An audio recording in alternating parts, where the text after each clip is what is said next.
जी अस्सलाम वालेकुम नाज़रीन, breaking news with Arun Shirazi की एक और अहम एपिसोड में आपका होस्ट सैयद अरुण शिराजी हाजिर खिदमत। नाज़रीन, तीन अहम मौज़ूआत हैं जिन पे हमें बात करनी है। एक तो सबसे पहले जनाब अली कि गिरफ्तारियां होने जा रही हैं, गिरफ्तारियों का जो सिलसिला रुका था वो क्यों रुका था और क्या वाक़अतन इमरान खान को गिरफ्तार किया जा रहा है, और अगर गिरफ्तारियों का ये सिलसिला रुका है तो परमानेंटली रुका है। पहले तो हर दूसरे दिन एक प्रेस कॉन्फ्रेंस हो रही थी, एक दिन में 6-6, 8-8, 10-10 प्रेस कॉन्फ्रेंसें हो रही थी। तो क्या कोई अंदर खाते डील हुई है, कोई प्रेशर पड़ा है, बैरून मुल्क से कोई प्रेशर पड़ा है? तो क्या वजूहत है कि पाकिस्तान तहरीक इंसाफ के लोगों को गिरफ्तार नहीं किया जा रहा, या वो पार्टी को छोड़ने वाली प्रेस कॉन्फ्रेंस से रुकी है और इमरान खान साहब की गिरफ्तारी का मुतवक्किया? पहला मौजू ये है। दूसरा मौजू जिस पे हम बात करेंगे वो है जी, इमरान खान साहब ने एक इरशाद फरमाया है गैर मुल्की टीवी को इंटरव्यू देते हुए, जिसमें उन्होंने कहा है कि जो कुछ भी उनके दौर में होता रहा, अपोजिशन के साथ जो कुछ हुआ या साफियों के साथ जो कुछ हुआ, वो उस वक्त की इस्टेब्लिशमेंट करवाती रही है, यानी कि जनरल कमर जावेद बाजवा करवाते रहे और फैज हमीद करवाते रहे। यानी इस्टेब्लिशमेंट यही थी ना, DGI होता है और उसके साथ आर्मी चीफ होता है। दूसरा ये मौजू है, इसकी ज़रा तफसीली अहाता करेंगे। और तीसरा मामला है कि कौन आ रहा है जी निगरान वज़ीर आज़म, और जो दुबई में मुलाकातें हो रही हैं, हो चुकी हैं, एक हफ्ता से सारा मामला चल रहे थे। मरियम नवाज भी वहाँ पे, नवाज शरीफ, आसफ अली जरदारी, तो क्या वाक़अतन वो निगरान वज़ीर आज़म के बारे में बात कर रहे थे? और जो एक खातून की लॉबिंग की जा रही है या ख़वातीन के वाले से नाम आ रहे हैं कि फ़लाँ औरत होगी, फ़लाँ औरत होगी, उसमें कितनी सच्चाई है? तो सबसे पहले जी पहला मौजू इमरान खान साहब की गिरफ्तारी के हवाले से आते हैं। जनाब, एक ये पैच छिड़ी हुई है इस वक्त मुल्क में। आप सियासतदानों से बात करें या आप मीडिया वाले दोस्तों के साथ बैठे हम जब गप लगाते हैं, तो जो एक सवाल तमाम लोग एक दूसरे से पूछ रहे होते हैं वो ये पूछ रहे होते हैं कि क्या काम रुक गए? क्या मजीद कोई गिरफ्तारी नहीं होनी? अब किसी ने पार्टी नहीं छोड़नी? इमरान खान साहब के केसेस इसी तरह स्मूथ सेलिंग में चलते रहेंगे? तो ये सवाल इस वक्त $1 मिलियन क्वेश्चन बना हुआ है, जो इस वक्त हर कोई पूछ रहा है। आपके ज़हन में भी ये होगा कि जनाब एक तरफ तो DGI SPR ये कह रहे हैं कि जी कैफरे किरदार तक पहुंचाया जाएगा जो मुलवस थे, जिन्होंने जहन साजी की, और एक पार्टी को वो डायरेक्टली तौर पे इमरान खान साहब ने भी बाद में कहा कि जी हमें टारगेट करके प्रेस कॉन्फ्रेंस की गई। तो फिर इमरान खान को गिरफ्तार क्यों नहीं किया जा रहा? कौन सी वो मजबूरी है जो इमरान खान को गिरफ्तार नहीं होने दे रही? क्या कोई खौफ है? जो कुछ होना था वो तो 9 मई को हो चुका। अब 9 मई जैसा वाक़या तो कम से कम वाक़यात नहीं हो सकते। अब तो बहुत हालात मामलात बदल गए हैं। अब ना वो इतनी ज़्यादा तादाद में लोग रहे हैं, और दूसरे इमरान खान खुद कहते हैं कि अब उनके वर्कर खौफ का शिकार है। तो क्यों नहीं इमरान खान पे क्यों नहीं हाथ डाला जा रहा, या उनकी बाकी जो कुछ लीडर रह गए हैं, जिनमें अगर आप बात करें तो हमाद अजहर हैं, उमर अयूब है, या इसी तरह के दीगर 2-4 नाम हैं, तो उनको फ़र्क हबीब वगैरह को क्यों नहीं पकड़ा जा रहा? तो सर जी सबसे पहले मसला था माशी। पाकिस्तान की जो आप ये कहें कि जो मुक़्तदर हल्के जो पॉलिसी साज है, उनका ये ख्याल था कि जब तक एक रोड मैप नहीं मिल जाता इसके हवाले से माशी तौर पे, उस वक्त तक इमरान खान को गिरफ्तार करना, ज़्यादा महाज खोलना मुल्क के लिए आसान नहीं है। और IMF का अगर पैकेज नहीं मिलता है तो पाकिस्तान खुदा न खास्ता डिफ़ॉल्ट कर सकता है। तो ये जो एक पाकिस्तान को सपोर्ट फंड मिला है $3 अरब का 9 माह के लिए, तो अब ये एक मामला क्रॉस कर गया। अब इसमें क्या आएगा? इसमें UAE और $1 अरब UAE, $2 अरब जनाब अभी हमें सऊदी अरब दे रहा है, और इससे पहले हमें पिछले 6 सालों में $5 अरब चाइना ने दिया है, जिसकी वजह से हम इस काबिल रहे कि हम अपने जो बैरून मुल्क अदायगियाँ करनी थी वो हम कर सके। वरना वो जो कहा जा रहा था ना मुल्क डिफ़ॉल्ट हो चुका है, इमरान खान के दौर में ही शब्बर जैदी ने कह दिया था तो मुल्क डिफ़ॉल्ट हो चुका था अगर चाइना आपकी मदद ना करता, आप वो अदायगियाँ ना करते। अब एक चीज़ तो तय हो गई, अब ये पैसे आने हैं, उसके साथ साथ भारी इन्वेस्टमेंट भी आ रही है। जो इब्तदाई तौर पर हमें वफाकी वज़रा मुख्तलिफ से हमारी बात हुई है, वो कह रहे हैं कि जी तकरीबन इस वक्त $46 अरब की इन्वेस्टमेंट आ रही है।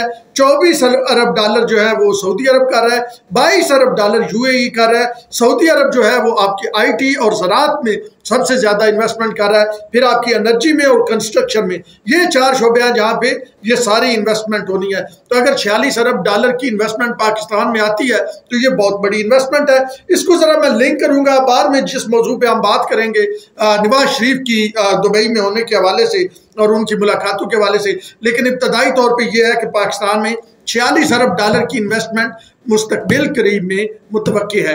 अच्छा, जनरल आसिम मुनीर के हवाले से सऊदी अरब के साथ गलतफहमियां पैदा करने की कोशिश की गई और बताया गया जी इनका तो एक मसलक से तल्लुक है, यानी ये तो शिया है।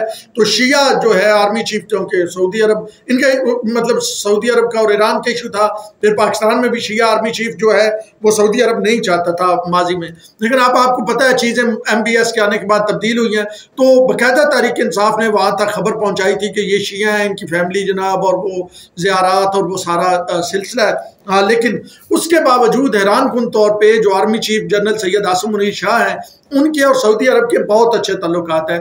वज़ीर आज़म ने जब प्रेस कॉन्फ्रेंस की जिसमें बल्कि आज भी जो उन्होंने गुफ्तगू की वफाकी काबीना से और लाइव दिखाई गई चैनल्स पे, गालिबन रिकॉर्डेड थी, लाइव नहीं थी, तो उसमें भी उन्होंने कहा कि जनरल आसिम मुनीर शाह ने बड़ा अहम किरदार अदा किया सऊदी अरब से 2 अरब डॉलर के लिए। तो अब ये पैसे आ रहे हैं, ADBP भी आपको देगा, एशियाई तरक्याती बैंक जो है जिसे इंग्लिश में एशियन डेवलपमेंट बैंक कहते हैं, वो भी आपको देगा। उसके साथ साथ आपके सैलाब वाले पैसे भी आने हैं और यहाँ से भी वर्ल्ड बैंक से भी मिलेंगे और IMF, तो IMF की वजह से ये सारा हो रहा है, क्योंकि अगर IMF हमें ये बेल आउट ना देता, इंटरिम रिलीफ ना देता, तो फिर तो और कहीं से भी नहीं आने थे और सऊदी अरब और UAE से भी आएंगे। तो ये जनाब इसके बाद ये रिलीफ हो गया। अब दूसरा मामला है सितंबर का। 16 सितंबर को रिटायर हो रहे हैं जनाब उमर अता बंदियाल साहब। ख्याल ये किया जा रहा है कि अगर इमरान खान को गिरफ्तार किया जाएगा तो एक बार फिर उमर अता बंदियाल कोई इस तरह की हरकत ना फरमा दें जिसकी तरह की हरकत वो पहले फरमा चुके हैं, जब इमरान खान को 8 दिन का जिस्मानी रिमांड दिया गया था और उन्होंने उनको सुप्रीम कोर्ट ऑफ पाकिस्तान का मेहमान डिक्लेयर किया था। तो ये भी एक वजह है कि इमरान खान को सितंबर भी देखा जा रहा है। लेकिन ये ज़रूर है कि अब ईद के बाद, साथ ही ईद ख़त्म हो गई, अब गिरफ्तारियों का मौसम फिर शुरू होने वाला है। छोटे लेवल पे गिरफ्तारियां आपको नजर आएंगी, फिर प्रेस कॉन्फ्रेंसों का मौसम शुरू होने वाला है और फिर तान जो आखिर में टूटनी है। एक बात मैं आपको कंफर्म बता दूंगा अपने ज़राए से, तान जो है वो इमरान खान साहब पे टूटनी है। इमरान खान साहब की गिरफ्तारी नविश्ते दीवार है, कंफर्म है इमरान खान की गिरफ्तारी। अब कब होती है ये गिरफ्तारी? इसमें 2 मामला थे, एक मामला हल हो चुका है। अगर उमर अता बंदियाल के हवाले से चीज़ें क्लियर हो जाती हैं तो फिर समझे जी गिरफ्तारी बहुत जल्दी हो जाएगी, विद इन 10 to 15 डे। लेकिन अगर उमर अता बंदियाल के हवाले से चीज़ें क्लियर नहीं होती तो फिर जुलाई पूरा गुजरेगा, जुलाई आज जिसकी 3 तारीख है, जुलाई पूरा गुजरेगा और फिर उसके बाद अगस्त गुजरेगा और फिर सितंबर, 16 सितंबर को ये जनाब उसके बाद इमरान खान की गिरफ्तारी होगी। ये था गिरफ्तारी वाला मामला। अब दूसरे मामले पे आते हैं और दूसरा मामला है जी, इमरान खान ने कहा है कि मेरे दौर में जो कुछ हुआ है वो एस्टेब्लिशमेंट ने कराया। ये उन्होंने गैर मुल्की टीवी को इंटरव्यू देते हुए कहा। वैसे इमरान खान साहब ने कितने यू टर्न लेने हैं, कितने झूठ बोलने हैं और वो इतनी तसल्ली से झूठ बोलते हैं कि बंदा दंग रह जाता है। अब वो ये कह रहे हैं कि मेरे दौर में जितने काम हुए हैं अपोजिशन के साथ और जितने साथियों के साथ जुल्म हुआ है वो जनाब एस्टेब्लिशमेंट ने करवाया। तो जनाब अली जरा ये तो बताएं कि वो कौन कहता था कि अमेरिका में तकरीर करते हुए, जहाँ पे मोदी ने भी जाके तकरीर की थी और वो इंडिया और अमेरिका के रिलेशंस की बात कर रहा था और आप ये कह रहे थे कि अब मैं जब मुल्क जाऊंगा तो मैं नवाज शरीफ का क्या उतारूंगा जनाब, नवाज शरीफ का AC जाके उतारूंगा जेल से। तब आप ये कह रहे थे मैं किसी को NRO नहीं दूंगा, ये मुझसे NRO मांग रहे हैं। तब आप इस तरह की बातें कर रहे थे और आप टीवी इंटरव्यूज में वाज़ेह तौर पे ये कह रहे थे कि जनाब मैं बाकी वज़ीर आज़मों की तरह नहीं हूँगा कि कल मुझसे कुर्सी चली जाए और मैं कहूँ कि जी ये सारे कुछ इस्टेब्लिशमेंट कर रही थी, मैं तो कुछ कर ही नहीं रहा था, मेरा तो कोई किरदार ही नहीं था। तो ये तो आप कह चुके हैं और आप ये भी फरमा चुके हैं, ये चीज़ रिकॉर्ड करके रख लें कि मैं कल ये नहीं कहूँगा ये सारा कुछ इस्टेब्लिशमेंट करती रही है। और आप ये भी आपने ये भी कहा था कि जब मेरे पास अगर कोई जर्नैल इस तरह आता या मुझसे इस्तीफा मांगता तो मैं उसे रिजाइन ले लेता, जब वो मामला नवाज शरीफ वाला और वो सारा सिलसिला चला था। तो जनाब आप तो ये मान चुके हैं कि, और जनाब बाजवा की तारीफें करते आप थकते नहीं थे। जनाब फैज और आपके तो सूट सेम होते थे, कपड़ों के कलर, वो जो आपने पेंट कोट पहना, शलवार कमीज पहना होता था और वास्कट, उसका पेंट कोट सेम कलर का फैज हमीद ने पहना हुआ था। आप सिर्फ एक पेज पे नहीं होते थे, आप एक कपड़ों में भी होते थे, आप एक कपड़ों के कलर में भी होते थे खान साहब। आज आप बिल्कुल साइड में होके और सारा जो है मलबा वो फैज हमीद और वो कमर जावेद बाजवा पे डाल रहे हैं। आपका क्या ख्याल है? आप उस वक्त ये नहीं कहते थे कि जो डिसीजन करता हूं मैं करता हूं, उनकी जिम्मेदारी मैं उठाऊंगा, मुझे कोई मजबूर नहीं करता।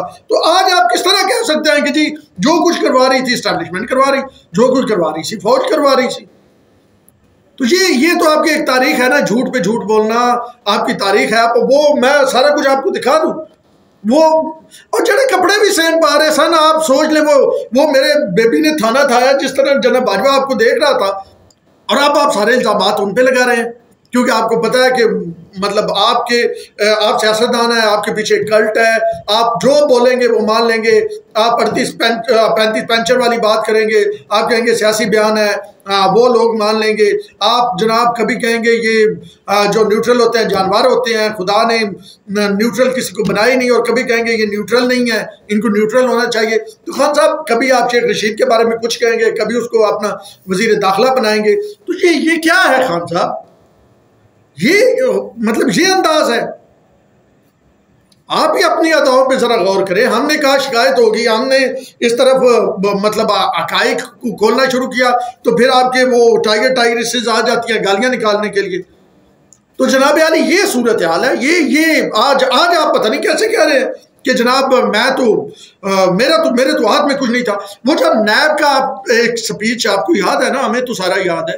आपने कहा था कि जी मुशर्रफ दौर से जब से नैब बना हमारे आने तक नैब ने इतने अरब की जो है रिकवरी की, और हमारे दौर में इतने अरब की।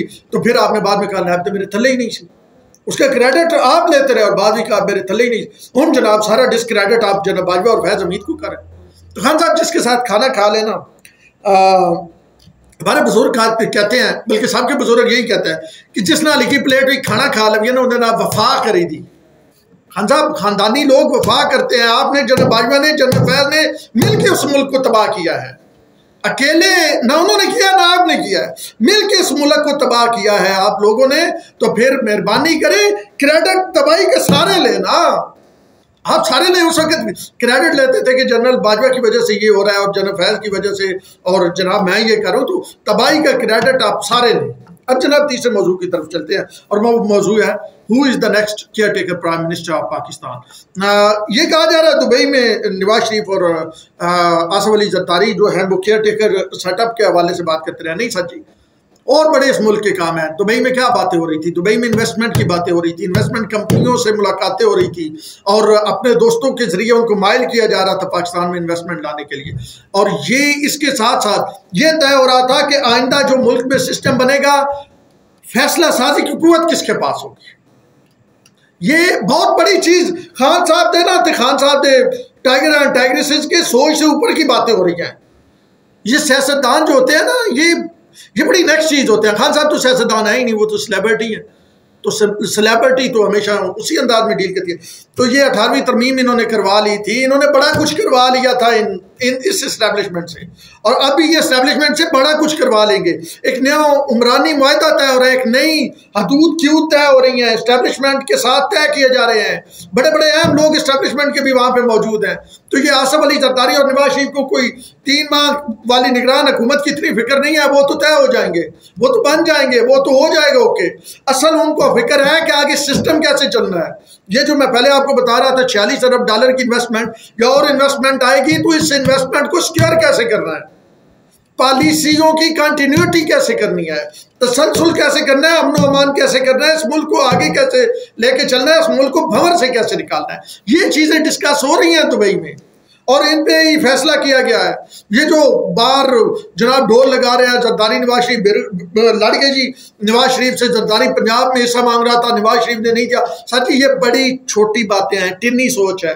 वहाँ पे इस वक्त बहुत बड़ी बातें हो रही हैं, मुल्क के हवाले से बातें हो रही हैं, मुल्क की माशी अशारिये ऊपर लेके जाने के हवाले से, इन्वेस्टमेंट के हवाले से, अरबों डॉलर्स की वहाँ पे बातें हो रही हैं। वहाँ पे यकीन दहानियाँ करवाई जा रही हैं जो है इन्वेस्टर्स उनको कि ये देखें एस्टेब्लिशमेंट भी आपको यकीन दहानी करवाती है मुल्क में इन्वेस्टमेंट लेके आ, हम सारे एक पेज पे हैं। तो सच्ची ये हो रहा है। तो बहरहाल निगरान के हवाले से कुछ गुफ्तगू चली है, लेकिन अभी मिच्योर जो होता है ना एक सिस्टम वो नहीं हुआ। अभी नवाज शरीफ ने वो शहबाज शरीफ पे छोड़ा हुआ है, कोई मेच्योरिटी उसमें नहीं आई निगरान के हवाले से। और निगरान के हवाले से लोग जो फ्लोट नाम कर रहे हैं वो अपने तौर पे कर रहे हैं, यानी इमरान शफकत साहब इलाज में उसका नाम बता रहे थे, जुगनू मोहसन का जो इसकी नजम सेठी की बीवी है, 2 दिन पहले जनाब लॉबिंग करती हुई मलिया लोधी नजर आई हमें। तो ये सारी कहा जा रहा है ना खातून किसी को बनाएंगे, तो ये लॉबिंग हर तरफ से जारी है। लेकिन मैं आपको एक बात बता दूं, अभी कुछ भी फाइनल नहीं हो रहा। यहाँ पे लोग इस तरह डॉलर्स लेके फिर रहे हैं कि उन्हें वजीर बना दें। ये हालत है निगरान कैबिनेट में, वजीर बना दें, डॉलर्स लेके फिर रहे हैं। लेकिन अभी कोई प्रोसेस स्टार्ट ही नहीं हुआ, इनिशिएट ही नहीं हुआ। लेकिन आपको पता है कि जो निगरान वजीर आजम आएगा उसमें किसकी सबसे ज्यादा कंसल्टेशन शामिल होगी, वो आपकी एस्टैब्लिशमेंट, और फिर उसमें सियासी पार्टियां ऑन बोर्ड होंगी और ये सियासी पार्टियों के साथ तय करके लगाया जाएगा। किसी दौर में तो नाम बता दिया जाता था ये बनेगा और सर तस्लीम खाम कर लिए जाते थे आगे से। तो ये थी 3 खबरें, मैंने कहा आपके सामने पहुंचा दे। लेकिन वो गलती पे हैं जो ये समझ रहे हैं कि दुबई में सिर्फ जो है निगरान सेटअप जो है उसको तय किया जा रहा है। ये इससे बहुत ऊपर है। अब तक के लिए इतने, अपने वो सैयद शिराजी को दीजिए इजाजत। अल्लाह।